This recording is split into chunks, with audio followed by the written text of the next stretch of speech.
Subscribe કરો એ high news India ચેનલને, પછી યુટ્યુબ એપ પર બેલ આઇકોનનું બટન દબાવો અને નિહાળો એ હાઈ ન્યૂઝ ઇન્ડિયા ચેનલ.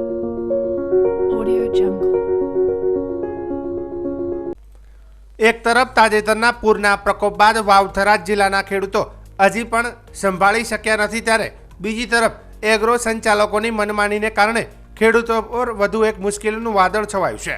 ખેડૂતોના આક્ષેપ મુજબ થરાદ શહેર તેમજ આસપાસના વિસ્તારોમાં કેટલાક એગ્રો સંચાલકો ખાતર આપતી વખતે બળજબરીપૂર્વક વધારાની વસ્તુઓ આપતા હોવાની ગંભીર ફરિયાદો સામે આવી છે. ખેડૂતોનું કહેવું છે કે તેઓ જ્યારે યુરિયા ખાતર લેવા જાય છે ત્યારે તેમને ફરજિયાત નેનો બોટલ અથવા ઝીંક પ્લસ જેવી વસ્તુઓ સાથે ખરીદવી પડે છે, નહીં તો ખાતર આપવાનો ઇનકાર કરવામાં આવે છે. આ કારણે ખેડૂતો પર વધારાનો આર્થિક બોજો પડી રહ્યો છે.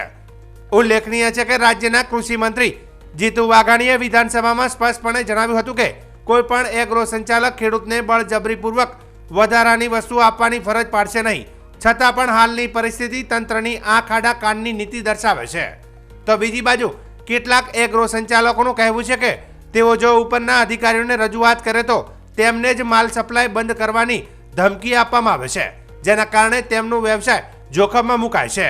આ બાબતે થરાદ ખેતીવાડી વિભાગના ઓફિસર સાથે ટેલિફોનિક સંપર્ક કરતા તેમણે જણાવ્યું કે જો કોઈ ખેડૂત પાસેથી વધારાની વસ્તુ લેવાઈ હોય તો તેને કહો કે દુકાનદાર વસ્તુ પરત લે અને પૈસા પરત આપે. તેમ છતાં સરકાર, તંત્ર અને એગ્રો સંચાલકોની બેધારી નીતિ વચ્ચે અત્યારે ખેડૂત વર્ગ પીસાઈ રહ્યો છે. ખેડૂતોમાં રોષ ફાટી નીકળ્યો છે. સરકાર તરફથી તાત્કાલિક અને કડક કાર્યવાહી કરવામાં આવે તેવી લોકમાંગ ઉઠી છે. મારું નામ પરમાર વાઘાભાઈ વિહાભાઈ પડાદરથી, અને હું ખાતર લેવા આવ્યો હતો. આજે દૂધથી જરૂરી ખાતર એટલે 2 થેલી ખાતરના પૈસા લઈને આવ્યો. 600 રૂપિયા જેવું કદાચ થાય. એટલે આ લોકો લેવા એટલે ફરજિયાત એક બેગ લેવો તો કે ફરજિયાત 350 રૂપિયાની એક વસ્તુ બીજી ખરીદવી પડે. એ ખરીદી લેવા કરવા એટલે એક થેલી મને આલે, એક થેલી ફરજિયાત હરપણું ના જોવા હતા તો જરૂર ન હોવા છતાં જીન પ્લસ એક આલે. એ કોઈક ડુપ્લિકેટ કંપનીનું પાછું, મેં તો ઓમકારનું મોજું, એ તો નથી જ પાછું, બીજી કંપનીનું એક જબરજસ્તી ભરાવી દીધું. અને દરેક ખેડૂતો, કેટલા બધા ખેડૂતો બધા જોડે જબરજસ્તી એક બેગની પાછળ બીજી વસ્તુ અર્પણ આપવામાં આવે. ઓકે, શું છે તમારી માગણી? શું છે અમારી માંગ? દરેક ખેડૂતોને આવી રીતે ખુલ્લી લૂંટ ન થાય અને લીગલ રીતે થતો એટલું જ આપે એવી માંગથી ખેડૂતોને ખોટી રીતે ના લૂંટી શકે. કોણ હતું દુકાનદાર? દુકાનમાં એ દુકાન માલિક હતા, કોઈ આપણે નામની તો ખબર નહીં. વાવથરા જિલ્લામાં દારૂના કાળા ધંધા પર સતત નાકાબંધી વચ્ચે એસઓજી પોલીસે થરાદ વિસ્તારમાંથી વિદેશી દારૂનો મોટો જથ્થો ઝડપ્યો છે. પોલીસે એક ક્રેટા ગાડીમાંથી રૂપિયા 5.18 લાખથી વધુનો વિદેશી દારૂ અને બિયર મળી આવ્યા હતા, જ્યારે કુલ રૂપિયા 10.23 લાખનો મુદ્દામાલ જપ્ત કર્યો છે. મળતી માહિતી મુજબ એસઓજીની ટીમ થરાદ પોલીસ મથક વિસ્તારમાં પ્રોહિબિશન, જુગાર અને એનડીપીએસ સંબંધિત પેટ્રોલિંગ કરી રહી હતી. તે દરમિયાન ખાનગી બાતમી મળી હતી કે ભારતમાળા રોડ પરથી મેસરાથી થરાદ તરફ દારૂ ભરેલી એક સફેદ ક્રેટા ગાડી નંબર GJ08 DJ 6367 આવી રહી છે. પોલીસે તરત જ વોચ ગોઠવી ગાડી રોકી તપાસ હાથ ધરી હતી. તપાસ દરમિયાન 2088 નંગ વિદેશી દારૂની બોટલ અને બિયર ટીન મળી આવ્યા હતા, જેની બજાર કિંમત રૂપિયા 5,18,184 જેટલી થાય છે. પોલીસે ક્રેટા ગાડી 5 લાખ અને એક એન્ડ્રોઇડ મોબાઈલ 5,000 સહિત કુલ રૂપિયા 10,23,184નો મુદ્દામાલ જપ્ત કર્યો છે. આ કાર્યવાહી દરમિયાન ગાડીનો ચાલક પોલીસના હાથે ચડ્યો છે, જ્યારે બાજુની સીટ પર બેઠેલો ઈસમ નાસી છૂટ્યો હતો. તપાસમાં બહાર આવ્યું છે કે આ દારૂનો જથ્થો મુકેશભાઈ શમાભાઈ રબારી રહે નાગોલડી, તાલુકો સાચોર, જિલ્લો જાલોર, રાજસ્થાન દ્વારા ભરાવાયો હતો, જ્યારે દારૂ મંગાવનાર કીર્તિ પુરોહિત હોવાનું સામે આવ્યું છે. પોલીસે બંને સામે ગુનો દાખલ કરી વધુ તપાસ હાથ ધરી છે. પ્રાથમિક તપાસમાં પણ ખુલ્યું કે આ બંને ગુજરાત રાજ્યમાં દારૂ ઘુસાડવાનું ષડયંત્ર રચી એકબીજાની મદદથી ગુનો આચર્યો હતો. સ્થાનિક પોલીસની સક્રિયતા અને એસઓજીની ઝડપી કાર્યવાહીથી ફરી એકવાર સ્પષ્ટ થયું કે જિલ્લામાં દારૂના ગેરકાયદેસર ધંધા સામે તંત્ર સખત કાર્યવાહી માટે પ્રતિબદ્ધ છે. વાવ-થરાદ હાઈવે પર અકસ્માતોની શ્રેણી અટકતી નથી. 24 કલાકના અંતરાળમાં ફરી એક વખત ગંભીર અકસ્માત નોંધાયો છે.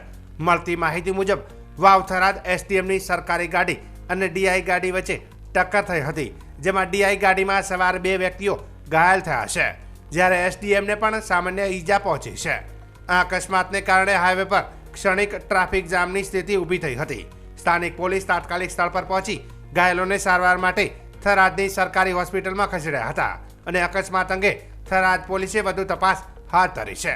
સ્થાનિક લોકો જણાવે છે કે છેલ્લા કેટલાક સમયથી વાવ થરાદ હાઈવે પર વારંવાર અકસ્માતો સર્જાઈ રહ્યા છે, જે ગંભીર ચિંતાનો વિષય છે. હાઈવે પર ઝડપથી વાહન ચલાવવાના બનાવો વધી રહ્યા છે, જેના કારણે આવા અકસ્માતો થવા પામે છે. જેના પ્રસાદ રૂપે ખીચડી અને કઢીનો સ્વાદ લઈ ભક્તો ધન્ય બનતા હોય છે. એવા સદગુરુ જલારામ બાપાના 18મા પાટોત્સવની ભવ્ય ઉજવણી આજે ધાનેરામાં કરવામાં આવી હતી. વર્ષ 2007માં ધાનેરામાં જલારામ બાપાના મંદિરની પ્રતિષ્ઠા કરાઈ હતી. ત્યારથી દર ગુરુવારે ભજન કીર્તન તથા પ્રસાદ વિતરણની પરંપરા સતત ચાલુ રાખવામાં આવી રહી છે. આજે મંદિર પ્રતિષ્ઠાના 18 વર્ષ પૂર્ણ થવા નિમિત્તે વિશાળ ધાર્મિક કાર્યક્રમનું આયોજન કરવામાં આવ્યું હતું. સવારે 9:30 વાગ્યાથી હવન યજ્ઞ અને ધ્વજારોહણ કાર્યક્રમો યોજાયા હતા. બાદમાં ભવ્ય અન્નકૂટ મહોત્સવ હેઠળ 226 જાતના પ્રસાદો ધરવામાં આવ્યા હતા.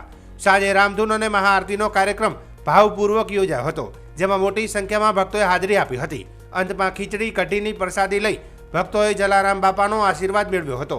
આ પ્રસંગે તમામ સમાજના લોકો દ્વારા સહયોગ આપી કાર્યક્રમને સફળ બનાવવામાં આવ્યો હતો.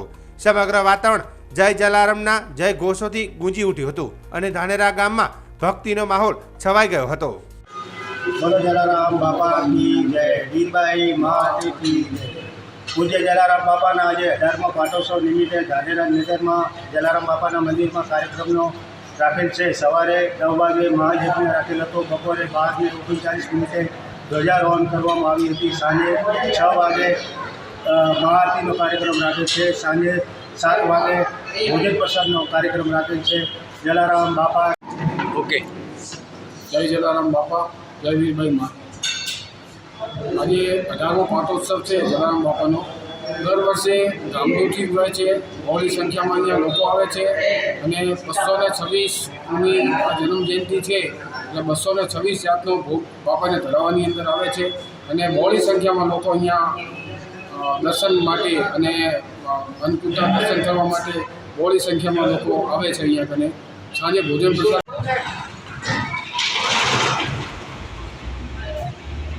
ઓકે. જય જલારામ. આજે ધાનેરામાં જલારામ નગરની બાજુમાં જલારામ મંદિર આવેલ છે. અમારે અહીંયા આજે 18મો પાટોત્સવ હતો. આજે સવારમાં 9 વાગ્યાથી યજ્ઞ હતો.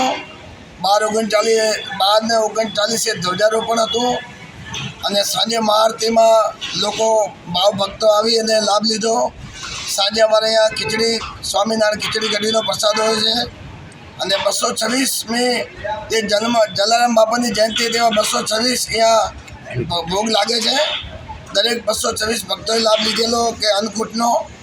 અને અહીંયા દર વખતની જેમ આજે 18મા પાટોત્સવમાં બહોળી સંખ્યામાં ભક્તો હાજર રહ્યા હતા.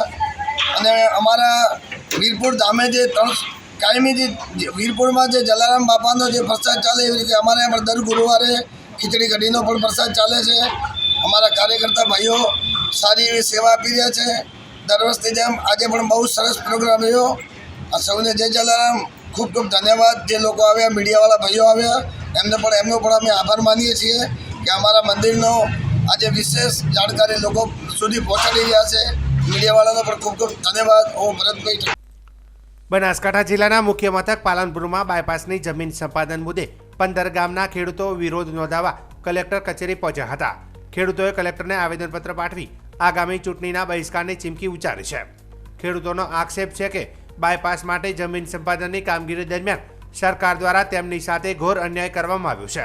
તેમને યોગ્ય વળતર મળ્યું નથી અને જમીનના માપમાં પણ અન્યાય થયો છે, જેમાં 100 મીટરની જગ્યાએ 60 મીટર જમીનનો સમાવેશ થાય છે, જેના કારણે ખેડૂતો વચ્ચે વાદ વિખવાદ પણ ઊભા થયા છે. આ વિરોધ પ્રદર્શનમાં બાયપાસ અસરગ્રસ્ત 15 ગામના ખેડૂતો એકઠા થયા હતા.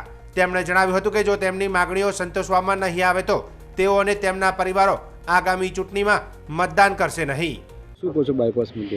બાયપાસ મુદ્દે અત્યારે 14 ગામોનું એવોર્ડ થઈ ગયું છે અને એમનું ચૂકવણું બી પતી ગયું છે. પણ જે રીતે 750 વીઘા જમીન ગઈ છે તેનું માર્કેટ વેલ્યુ અત્યારે ગણીએ તો 2000 કરોડ રૂપિયાનું થાય. તેની સામે સરકારને સરકારી તંત્રએ ખાલી 150 કરોડ ચૂકવી અને સમેટી દીધું છે. એટલે ખેડૂતોનો અત્યારે ભારેલો અગ્નિ છે. આના આવતા સમયમાં 15 ગામ આ ચૂંટણીનો બહિષ્કાર કરશે, કારણ કે જે કર્મચારીઓ, સરકારી તંત્ર અને સરકાર આ બંને જે વાહ કહી રહ્યા છે કે 12 પાસમાં જે ખેડૂતો ખુશ છે, કોઈ ખેડૂતો ગ્રાઉન્ડ લેવલે તમે જોઈએ તો બહુ દુઃખી ખેડૂતો છે અંદરથી, કારણ કે એમને 1 કિલો લોટના પૈસા આપવામાં આવ્યા છે. પર ફૂટે 1 કિલો લોટ પણ ના આવે એ રીતે આ 14 ગામાનું વેચણી પૈસાના કરવામાં આવી છે અને ચૂકવણું કરવામાં આવ્યું છે. આમ અત્યારે જોઈએ તો સરકાર રેશનમાં એક વ્યક્તિ દીઠ 20 કિલો ઘઉં આપે છે, ત્યારે ખેડૂતને પોતાની આજીવિકા છીનવી લીધી અને એમની આજીવન જમીન પણ લઈ લીધી. એના 1 ફૂટ ઉપર ખાલી માત્ર ને માત્ર 30 રૂપિયા ચૂકવવામાં આવ્યા છે. ઘણા ગામોમાં તો 10 રૂપિયા પણ ચૂકવવામાં આવે છે. એટલે આ રીતે ગણીએ તો 1 કિલો લોટ ના આવે એ રીતે સરકારે કોઈ પણ લાગણી અને ખેડૂતોની વેદના સાંભળ્યા સિવાય ડાયરેક્ટ માત્ર ને માત્ર આ સામાન્ય પૈસા ચૂકવી અને અમને રોડ ઉપર લાવી દીધા છે. એટલે ખેડૂતોનો ભારેલો અગ્નિ છે, જે આવતી નજીકની ચૂંટણીમાં આનો પ્રત્યાઘાતો જોવા મળશે. કારણ કે ખેડૂત શું કરી શકે? ખેડૂત સાથે નથી કોઈ સરકારી તંત્ર, નથી કોઈ રાજકીય આગેવાન, નથી સહકારી આગેવાનો, નથી કિસાન સંઘ. એટલે માત્ર ને માત્ર એનો લોકશાહીનો ઉપયોગ માત્ર ને માત્ર ચૂંટણીમાં કરી અને જે બતાવશે, જે આવતો સમય આપણે જોવા મળશે. શું નામ? અમારી માંગ એવી છે કે ખોડલા ગામમાં જમીન માપણી માટે સરકારી અમલદારો મોટા પોલીસ તંત્ર સાથે ખોડલા ગામે સવારના 6 વાગે આવી અને એક બળજબરીપૂર્વક માપણી અને ખૂંટ પ્રક્રિયા કરી હતી કે સવારના 6 વાગ્યા એટલે કે ખેડૂતોને પશુપાલન અને ખેતીલક્ષી કામ હોય અને એ સમયે ખેડૂત પોતે પોતાના ખેતરોમાં હાજર ના રહી શકે એ રીતે ગોઠવણીપૂર્વકનું આયોજન કરી અને સવારના 6 વાગે અમારા ખેતરોમાં પોલીસ તંત્રના મોટા કાફલા સાથે 200 થી 300 પોલીસકર્મીઓ અને સરકારી તંત્રએ બળજબરીપૂર્વક ખૂંટ પ્રોસેસ કરી છે અને જે અમોને માન્ય નથી. આજે અહીંયા પહોંચ્યા છો એમ્બ્યુલન્સ અમે આજે અહીંયા પહોંચ્યા છીએ અને અમારી માંગણીઓ એ છે કે એક તો ગામમાં 60 અને 100ની ખેડૂતો સાથે વિસંગતતા કરી અને અંદરના મતભેદો થાય એવું વાતાવરણ ઊભું કર્યું છે. અને બીજું કે અમારી માંગણીઓ આજ દિવસ સુધી સરકારમાં અમે ઘણીવાર રજૂ કરી, અમારા વાંધાઓ રજૂ કર્યા, છતાં પણ સરકારી તંત્રે કોઈ પણ સાંભળ્યા સિવાય અમારા ખેતરોમાં બળજબરીપૂર્વક ખૂંટ પ્રોસેસ કરી અને જે અમોને અમાન્ય નથી અને લોકશાહીનું ખુલ્લેઆમ હનન કરી અને નાગરિકના મૂળભૂત અધિકારોને પણ છીનવી લીધા હોય એવું વર્તન અને વ્યવહાર કર્યો, જે બદલ અમે આજે માનનીય કલેક્ટર સાહેબને આવેદન આપી અને અમે ચૂંટણી બહિષ્કાર પણ કરીએ છીએ. ખોડલાની અંદર જે બાયપાસની અંદર 100 મીટર જગ્યા જતી હતી એની અંદર ખેડૂતોની અંદર પણ અમારા ગામની અંદર વિખવાદ ઊભો કર્યો છે કે અમુક જગ્યાએ 60 મીટર જમીન સંપાદન કરી છે તો અમુક જગ્યાએ 100 મીટર કરી છે. તો એની અંદર જેની પણ 60 થઈ છે એ ખેડૂતો પણ આની અંદર એગ્રી નથી, કેમ કે ખેડૂતોની અંદર જો બાયપાસ એક સમાન છે, તમામ 60 મીટર છે, તો ખેડૂતોની અંદર ખોડલાની અંદર અડધા ખેડૂતોનો 60 કર્યો, અડધાનું 100 છે. તો એનું કારણ શું?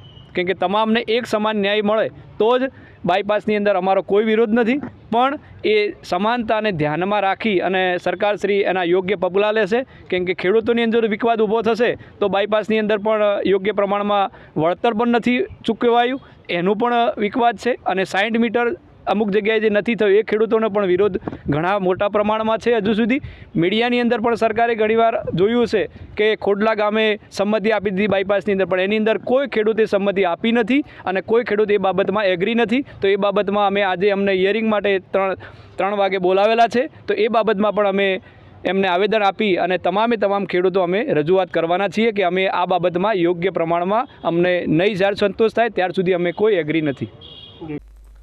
બનાસકાંઠા જિલ્લાના પાલનપુર સ્થિત જિલ્લા પંચાયતના 3જા માળેથી સ્લેબ ધરાશાયી થતા હાહાકાર મચી ગયો હતો. ઘટના સ્થળે કચેરીમાં કામકાજ ચાલુ હોવા છતાં સદનસીબે કોઈ જાનહાનિ થઈ નથી. સ્લેબ સીધો 3જા માળની લોબીમાં પડ્યો હતો, જેના કારણે મોટી દુર્ઘટના ટળી ગઈ હતી. મળતી માહિતી મુજબ જિલ્લા પંચાયતનું બિલ્ડિંગ છેલ્લા 40 વર્ષ જૂનું છે અને તેનો કંડમ જાહેર કરવાની દરખાસ્ત પહેલાથી જ કરવામાં આવ્યું છે. સતત વરસાદ, ભેજ અને જર્જરિત માળખાના કારણે બિલ્ડિંગની હાલત અત્યંત ખરાબ થઈ ચૂકી છે. ઘટનાની જાણ થતાં જ તંત્ર હરકતમાં આવ્યું હતું અને જિલ્લા પંચાયત કચેરી ખાલી કરવાનો આદેશ આપવામાં આવ્યો છે. કર્મચારીઓને તાત્કાલિક અન્યત્ર ખસેડવાની પ્રક્રિયા શરૂ કરવામાં આવી છે. દરરોજ હજારો કર્મચારીઓ અને અરજદારોની અવરજવર થતી આ કચેરીમાં સ્લેબ ધારાશાયીની ઘટના ચિંતાજનક છે. ખાસ કરીને જિલ્લા માર્ગ અને મકાન વિભાગનું કાર્યાલય પણ આ જ બિલ્ડિંગમાં આવેલું છે. છતાં લાંબા સમયથી તેને જર્જરિત હાલત અંગે કોઈ પગલાં લેવામાં આવ્યા નથી. સ્થાનિક કર્મચારીઓએ જણાવ્યું કે બિલ્ડિંગની દિવાલોમાં તિરાડો પડી ગઈ છે, છતમાંથી સતત પોપડા પડતા રહે છે, છતાં પણ માર્ગ અને મકાન વિભાગ ઊંઘમાં જ છે. જનહિતને ધ્યાનમાં રાખીને જિલ્લા પંચાયતની કચેરી તાત્કાલિક નવી જગ્યા પર ખસેડવામાં આવે અને જૂના બિલ્ડિંગનું કંડમ જાહેર કરીને નવી ઇમારત બાંધવાની લોકમાંગ ઉઠી રહી છે.